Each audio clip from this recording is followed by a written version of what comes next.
Quand j'ai appris ce qui s'était passé à l'école Bedford, quand j'ai su que des profs dénigraient et mettaient à risque la sécurité des enfants, tout en ayant dans leur classe des comportements et des pratiques d'influence religieuse, j'ai été sonné, comme la plupart des Québécois d'ailleurs.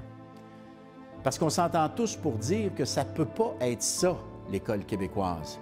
Là, je vous parle de Bedford, mais dans les derniers mois, on a découvert beaucoup d'autres écoles où des manquements à la laïcité ont été observés.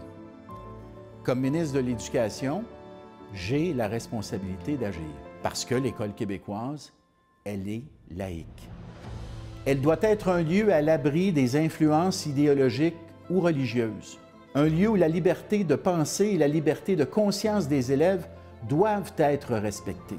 L'école québécoise, ça doit être un lieu où on inculque à nos élèves que les filles sont l'égale des garçons, que l'égalité homme-femme est une valeur fondamentale, non négociable, que tous les citoyens québécois sont égaux, peu importe leur orientation sexuelle.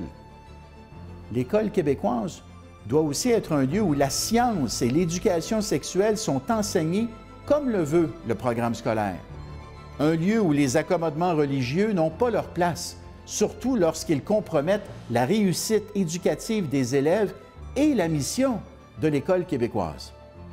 C'est pour toutes ces raisons, et d'autres encore, que je vais déposer un projet de loi pour renforcer la laïcité dans nos écoles. Parce que l'école existe pour nos enfants, afin qu'ils en sortent grandis en citoyens québécois.